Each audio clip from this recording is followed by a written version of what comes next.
Ladies and gentlemen, tonight we confront a whisper that followed creation. In this tale, God left instructions not because he vanished, but because humanity forgot how to listen. The message was carved in silence. Guard your heart. Watch your thoughts. Honor truth over fear. When the noise grows loud, return to obedience. When shadows press close, choose light. The terror is not death, but disobedience. When instructions are ignored and conscience slowly falls asleep in the dark. Divine instructions hidden in silence are not written with ink, but impressed upon the spirit, and they often arrive when noise has exhausted its usefulness. Silence is not emptiness.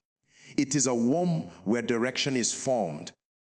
In the stillness, God speaks without sound, and the weight of his counsel rests heavier than thunder. Many fear silence because it exposes what distractions conceal.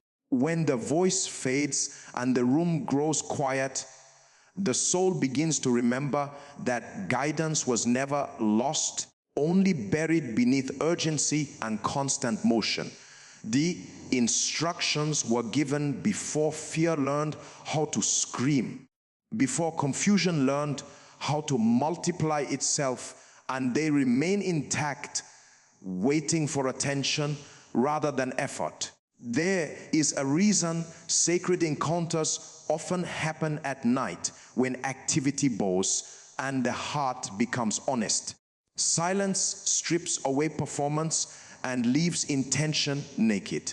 In that place, the instructions are not shouted. They are recognized.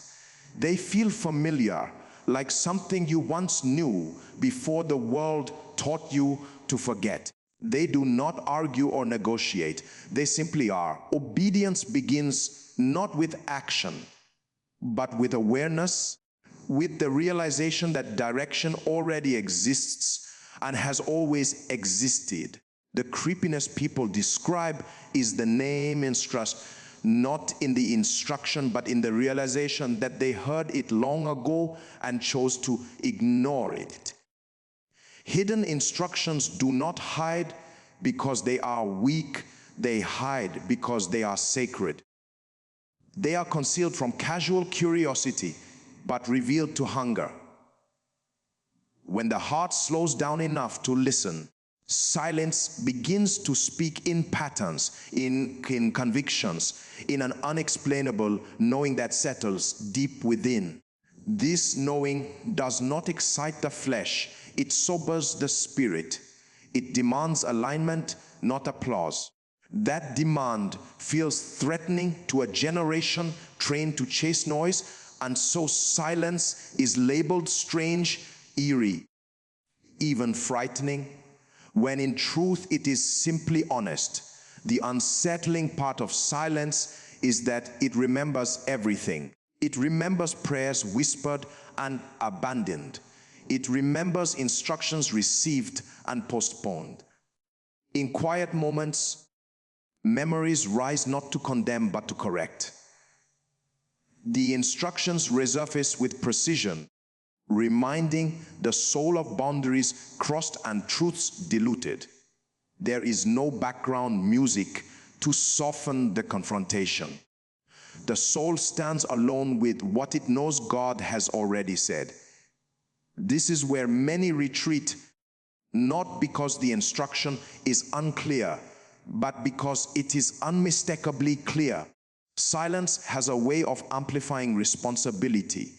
Without noise to blame, the heart recognizes its role in obedience or rebellion. Divine instructions hidden in silence are not complicated, they are costly. They call for surrender, for consistency, for a realignment of desire. That cost creates tension, and tension, when resisted, produces fear. This is how something holy becomes perceived as creepy, not because darkness lives there, but because light exposes too much too quickly. In silence, God does not need to introduce himself. His authority is assumed, his presence undeniable. The instructions come layered, simple yet deep, personal yet universal. Guard your heart, walk in truth. Do not trade eternity for urgency. These are not new revelations, but ancient charges echoing through quiet moments. They persist across generations, surviving language, culture, and time. Silence acts as their guardian, ensuring they are not diluted by trends or distorted by convenience. The world teaches that answers come from constant input, but divine order flows from stillness. When activity pauses, the soul reorients itself like a compass finding north. That reorientation can feel disorienting at first, like stepping into a dark room where the eyes need time to adjust. Shapes look unfamiliar, shadows seem alive, and the imagination fills gaps with fear. Yet, as the eyes adjust, clarity replaces confusion, and what once felt threatening reveals itself as structured and intentional. Hidden instructions are often activated in moments of crisis, when noise fails to provide solutions. In fear, the heart instinctively reaches for what was planted in silence. This is why, even in chaos, certain truths rise effortlessly. They were stored deep, preserved away from corruption. The creepiness people describe is the shock of realization, the sudden awareness that guidance was never absent, only ignored. Silence becomes the mirror that shows how long the instructions waited. Divine silence is not passive, it is watchful. It observes choices, motives, and patterns, and at appointed times it brings remembrance. That remembrance is precise, not vague. It does not overwhelm with volume, but pierces with accuracy. One sentence recalled in silence can redirect an entire life. One conviction, once acknowledged, can dismantle years of confusion. This power makes silence dangerous to pride and comforting to humility. Those who learn to sit with silence begin to distinguish between emptiness and presence. They recognize that absence of noise does not mean absence of God. In fact, noise often competes with his voice, while silence cooperates with it. The instructions hidden there are protected from misuse, revealed progressively as capacity grows. This progression keeps the soul dependent, listening, attentive, aware that every season requires fresh obedience to ancient truths. As the heart grows accustomed to silence, fear loses its grip and reverence takes its place. What once felt eerie becomes sacred. The quiet no longer accuses, it instructs. The stillness no longer threatens, it steadies. In that space, divine order continues to unfold, instruction upon instruction, waiting not for permission to speak, but for willingness to listen. And in the depth of that listening, the soul begins to realize that silence was never empty. It was full of direction, full of warning, full of love, full of authority, full of memory, full of purpose, full of truth, waiting patiently as the noise fades and the heart finally leans in to hear what was spoken long before words learned how to shout. Fear often announces itself loudly, but its origin is usually quiet. It is not born in the presence of danger alone, but in the absence of an alignment. Fear becomes dominant when obedience has been postponed long enough for uncertainty to take its place. When the heart drifts from instruction, It loses its sense of direction, and anything without direction is vulnerable to intimidation. This is why fear thrives, even in safe environments, and why peace can exist in the middle of storms. Fear is not always a response to what is happening. Many times it is a response to what was neglected.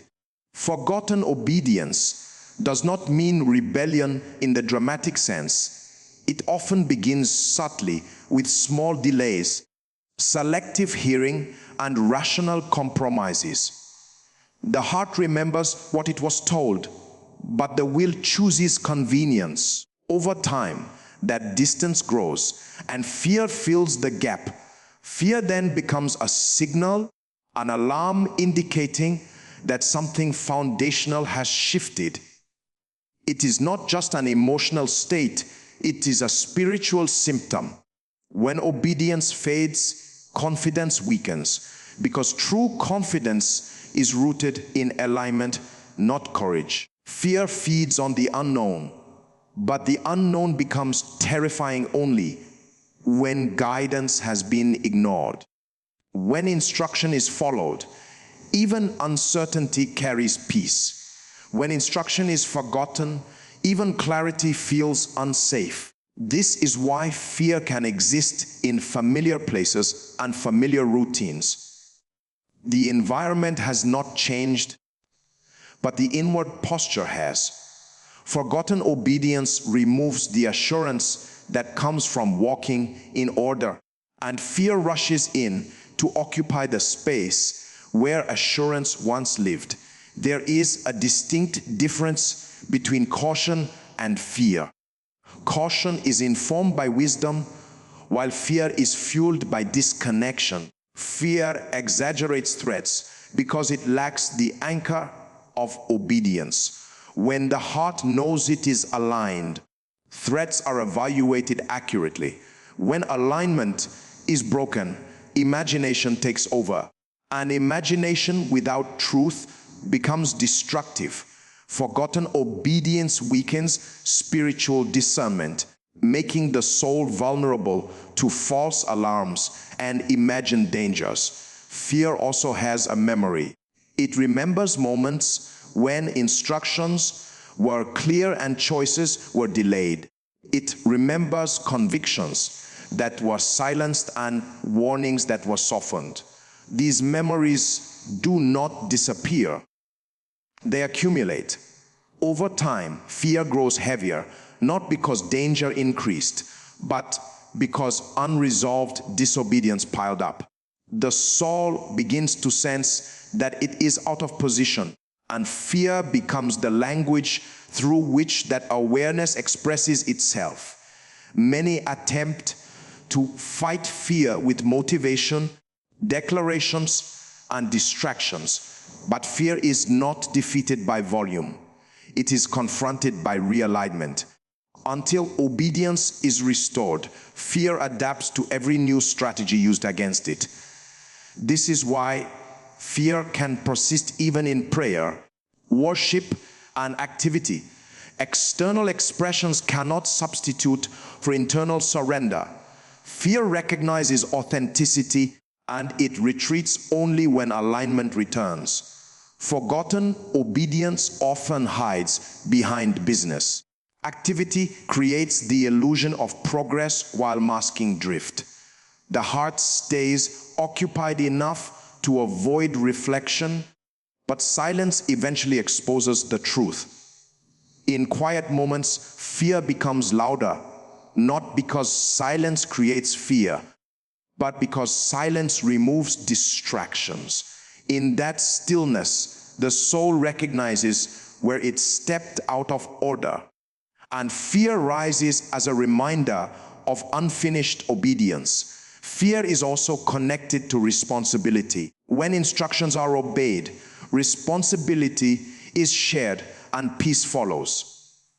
When instructions are ignored, responsibility feels heavy and isolating. The soul begins to feel alone, as though it must manage outcomes by itself. This isolation intensifies fear because the burden was never meant to be carried alone. Obedience restores partnership, and partnership dissolves fear. There is a reason fear often appears strongest right before decisive moments. Those moments expose whether obedience will be remembered or further delayed. Fear tries to immobilize, not because action is dangerous, but because alignment is pending. The longer obedience is postponed, the more fear exaggerates consequences. Fear does not want correction, it wants continuation. It survives on avoidance and weakens when confronted with surrender. Forgotten obedience also affects perception. The same instruction that once felt clear now feels distant. The voice that once guided now seems silent. Not because it stopped speaking, but because the heart stopped responding. Fear fills that silence with assumptions and worst-case scenarios. The soul begins to interpret divine quietness as abandonment when in reality it is an invitation to return. Fear loses its authority the moment obedience is revisited, not when it is perfected, but when it is resumed. Even partial realignment weakens fear's grip. The soul senses order returning, and peace begins to leak back into places once dominated by anxiety. Fear does not vanish instantly, but it no longer controls. It becomes a reminder rather than a ruler. The most unsettling aspect of fear is that it often knows exactly where obedience was lost. It presses on specific areas, recurring thoughts, and unresolved decisions. It is precise, not random. This precision reveals its purpose as a signal rather than an enemy. Fear exposes what needs correction, not destruction. When the heart listens instead of resists, fear unintentionally guides the soul back to alignment. Obedience restores clarity. Clarity restores peace. Peace diminishes fear. This sequence cannot be reversed. Any attempt to achieve peace without obedience results in temporary relief at best. Fear understands order, and it respects alignment. It may linger at the edges, but it cannot dominate a heart that has returned to instruction. As obedience is remembered, fear begins to lose its narrative power. Thoughts slow down, reactions soften. The soul no longer jumps at shadows because it recognizes its position. Security is restored, not by controlling circumstances, but by honoring instruction. In that restored order, fear becomes quiet, almost irrelevant, reduced to a signal that once served its purpose and now fades as alignment deepens, as confidence rebuilds, as the heart relearns trust, as obedience moves from memory back into practice, and the soul steps again into the safety of order, where fear no longer needs to speak because the heart has finally remembered what it was told to do. Darkness does not arrive suddenly. It expands quietly when the conscience grows tired of speaking. It begins as a whisper ignored, a nudge postponed, a conviction softened. Conscience was designed as a guardian, an inner alarm that responds to truth, but when repeatedly silenced, it does not argue, it withdraws. In that withdrawal, darkness finds room, not because darkness is powerful, but because light requires agreement to remain. When conscience sleeps, awareness dulls, sensitivity fades, and the soul slowly loses its ability to distinguish between what is permitted and what is pure. The danger of a sleeping conscience is not that it stops knowing, but that it stops reacting. The heart may still recognize right and wrong intellectually, but the emotional weight is gone. Sin no longer shocks, compromise no longer troubles, and disobedience no longer feels urgent. This numbness creates a fertile ground where darkness grows unnoticed. It does not need to announce itself. It blends in, disguising itself as normalcy, progress, or survival. Darkness grows fastest in familiar places. When conscience sleeps, repetition replaces reflection. Patterns form, habits settle, and behavior becomes automatic. The soul moves without questioning direction. In this state, darkness does not feel hostile, it feels comfortable. Comfort becomes the metric instead of truth. What once felt heavy now feels manageable, and what once demanded correction now demands justification. The conscience, designed to correct course, lies dormant, while the soul drifts further from alignment. A sleeping conscience is often the result of unresolved tension. When conviction is felt but not acted upon, the heart chooses relief over obedience. Over time, relief trains the conscience to stay quiet.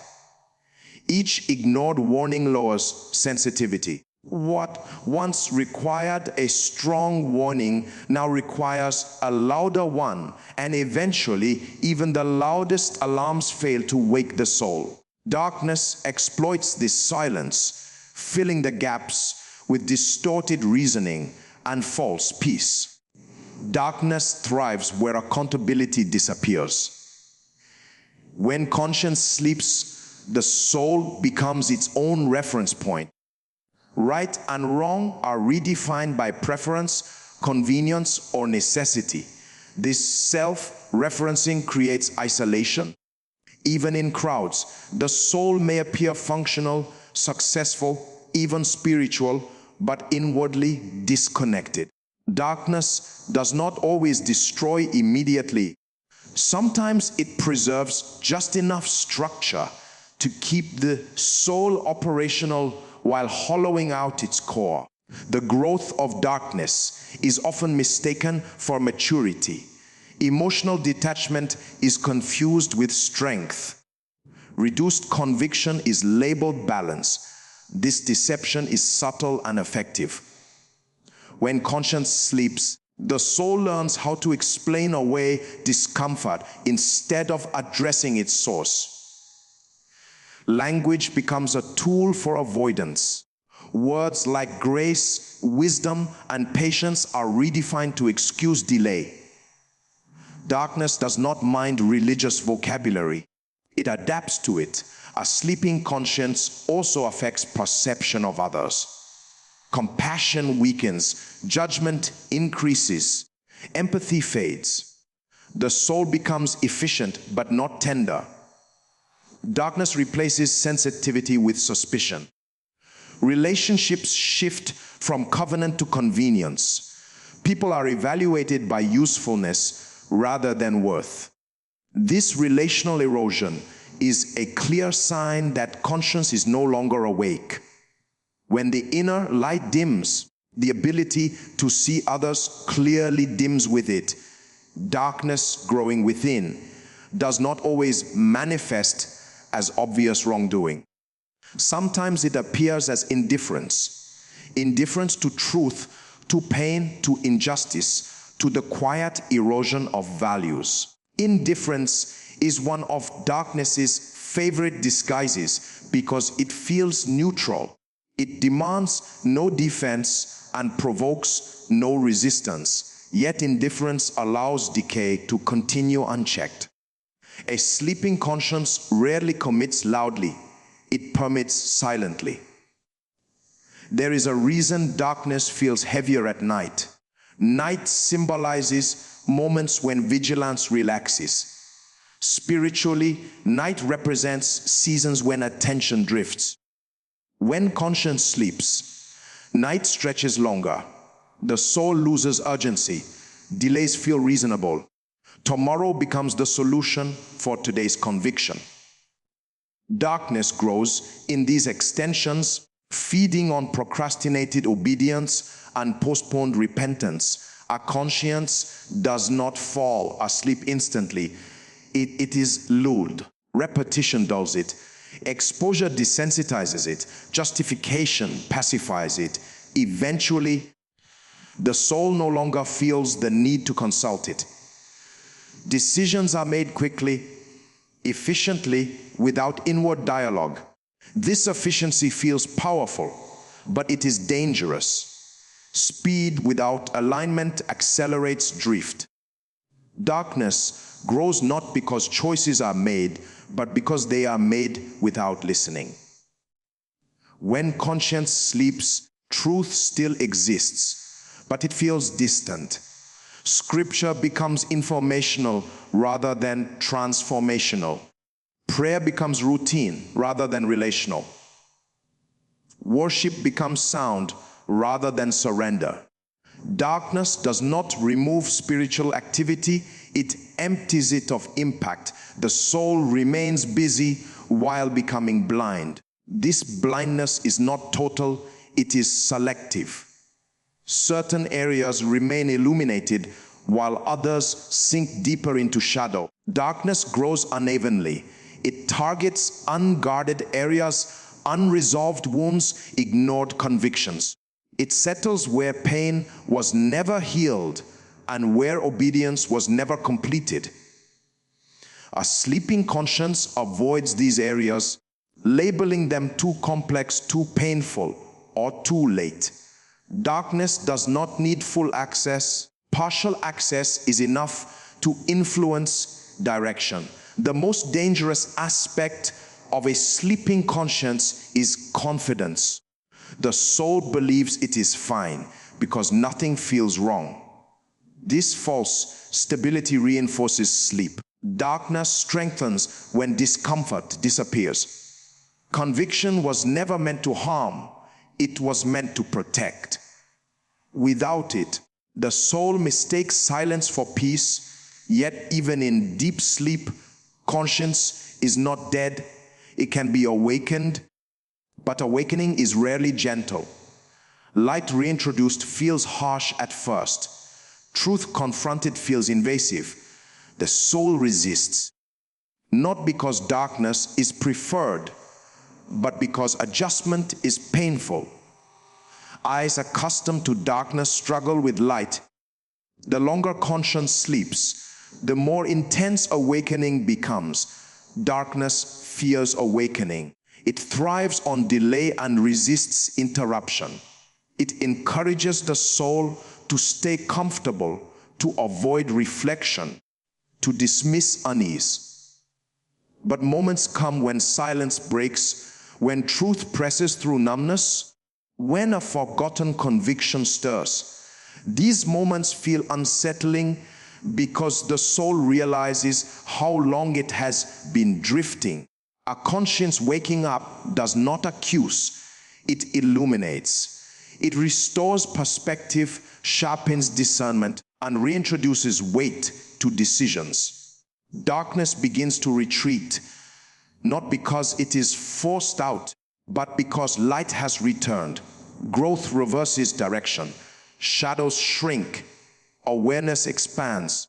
The soul remembers what it once knew and recognizes where it stopped listening. Darkness growing when conscience sleeps is not a curse, it is a consequence. And consequences are reversible when order is restored. The moment the soul chooses to listen again, to slow down, to respond instead of resist, darkness loses its momentum. It may linger, but it no longer advances.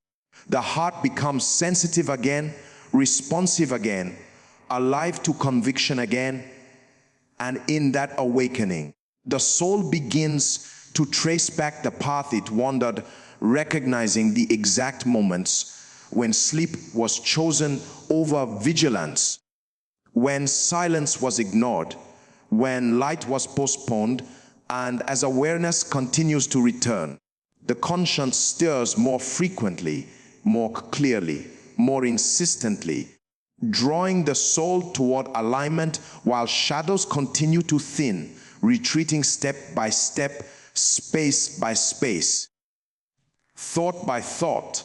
As the heart leans once more into the quiet voice it had learned to ignore.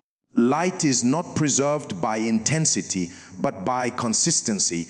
It does not survive because it shines loudly, but because it is guarded faithfully.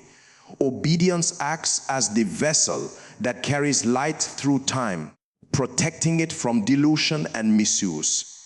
When obedience is present, light remains clear, focused, and effective. Without obedience, even the brightest revelation fades into confusion. Light was never designed to stand alone. It was designed to rest upon a willing heart that agrees to carry it without alteration. Preservation of light requires submission to order. Light has boundaries, pathways, and purpose. When those are honored, it illuminates without burning. Obedience aligns the soul with those pathways, ensuring that light flows where it is meant to go. Disobedience scatters light, turning clarity into glare and direction into distraction. This scattering creates the illusion of illumination while leaving the path dark. Obedience gathers light back into alignment, restoring its ability to guide rather than overwhelm. Light preserved through obedience becomes reliable. It does not flicker with emotion or dim under pressure. It remains steady because it is not powered by feeling but by agreement.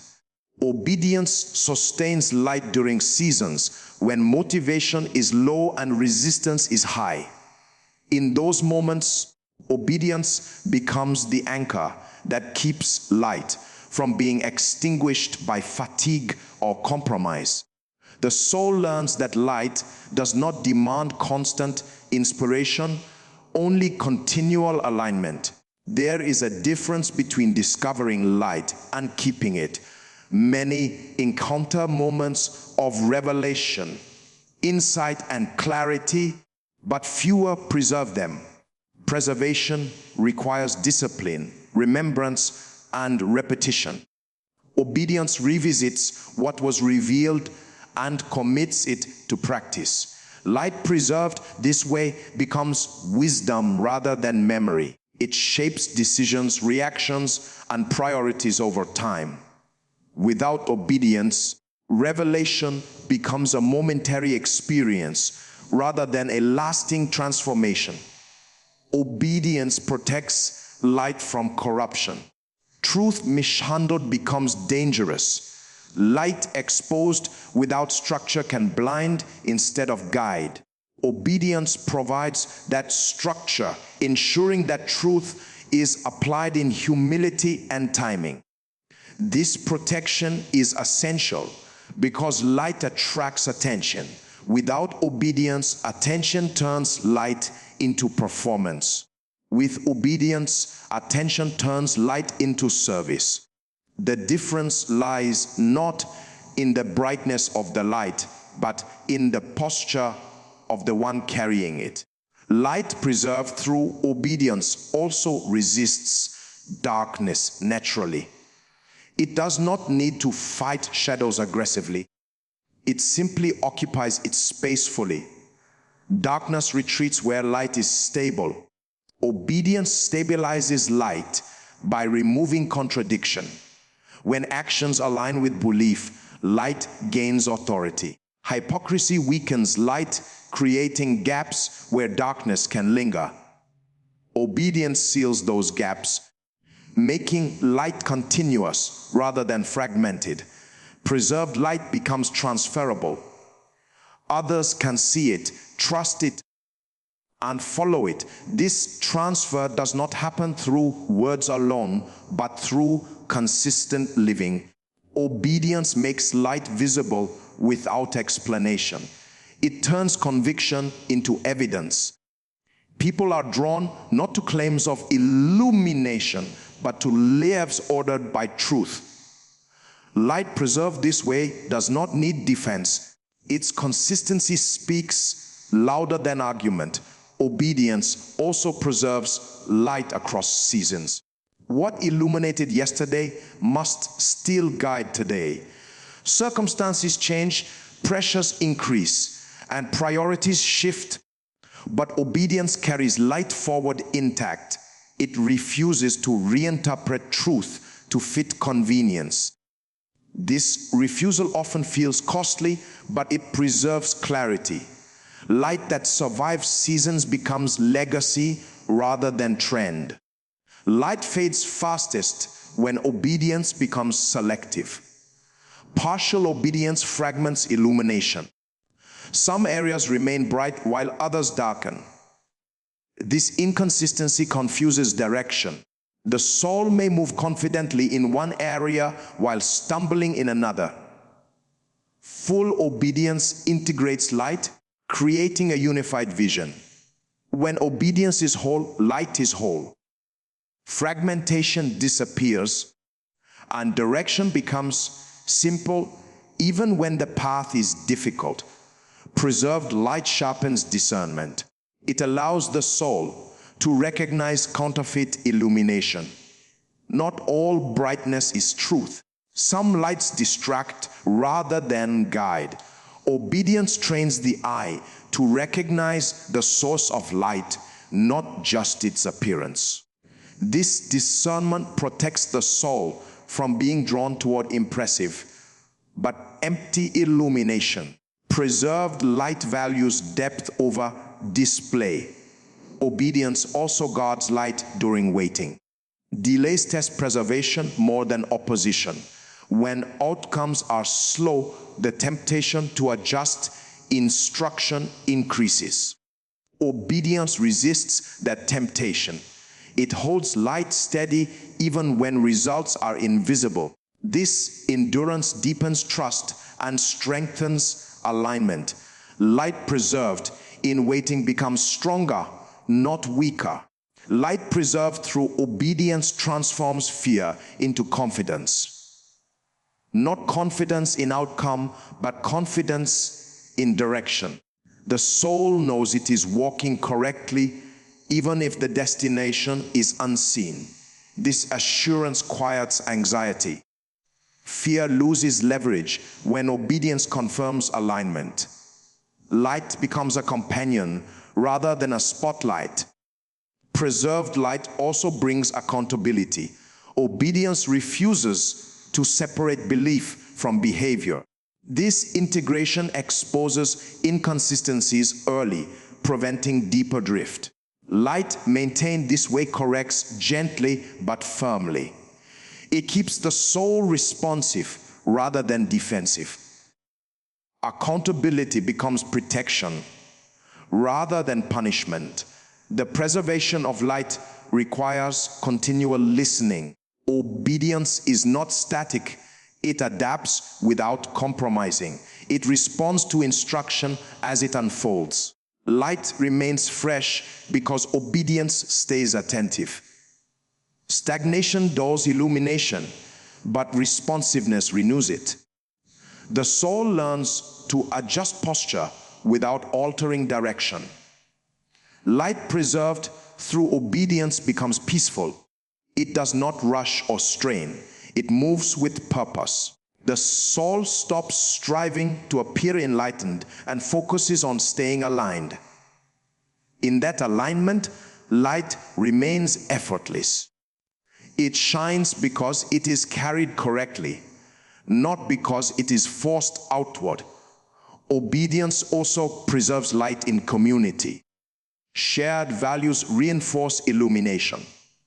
When obedience is collective, light multiplies without dividing. Unity strengthens clarity. Disobedience fractures light into competing interpretations. Preservation requires agreement, not uniformity, but shared submission to truth. As obedience continues, Light deepens rather than fades. What once illuminated the surface begins to reveal depth. Understanding expands. Perspective widens. The soul sees connections previously hidden. This growth is gradual, sustained by faithfulness rather than excitement. Light preserved this way becomes wisdom, embedded in character. Light does not need to be rediscovered when it is preserved. It remains accessible, ready, and effective. Obedience ensures that illumination is not lost between moments of inspiration. It becomes a constant presence, guiding quietly, steadily, reliably. In that preservation, the soul moves with clarity even in uncertainty, with peace even in pressure, with direction even in darkness. Because light carried through obedience does not flicker, does not panic, does not retreat. It remains steady and focused, continuing to illuminate each step, each decision, each thought, shaping the inner world with consistency, guarding the path ahead, sustaining clarity as long as obedience continues to hold it in place.